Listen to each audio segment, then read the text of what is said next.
De winter stenen fietsen op die stee. Donkere rieders komen en vernemen net de lichte botsing met die moeren.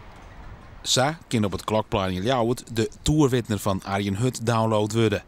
Mijnwaar binnen de zo 231 gedichten. En om vanzelfs heel dal van deze tier te wezen, zit er een game on vast.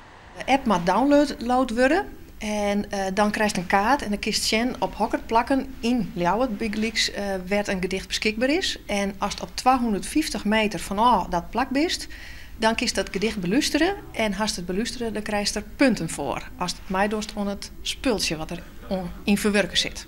Dit zal de jonge multimediale lezer grif waarderen. Krijgt als de opzet van een mannen voor het Frieske boek.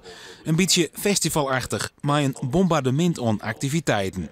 Literaire joen, stadskuiers en literaire arriva-trein, midden van de Frieske smaak.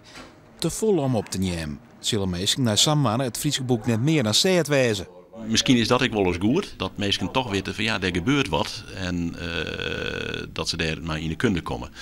Aan de andere kant is het verskaten aan activiteiten zo groot dat die verschillende doelgroepen daarmee bezinnen worden. Het is net zo dat je nou zeg maar oerel hinnen, matten en hoeven en dat is net het geval. Dan nog even over het cadeauboek van dit hier, De Treestvogel, schreeuwt toch Hilke Speerstra. Een arrivière schroewer, die het vooral de wat oudere lezer onloekt. Net hip en vernijend. En wij denken dat dit is het tweede jaar, dus we binnen gewoon groeien, dat iemand als Hilke ik nog een protte mensen meenemen kan het festival in. Dus Hilke Speerstra is op dit ogenblik, ik in de ontwikkeling van het festival, een hele goede naam om die verbreding te vinden. De mannen van het Frieske boek begiet na je weekend vreed met het Frieske Boekenfeest.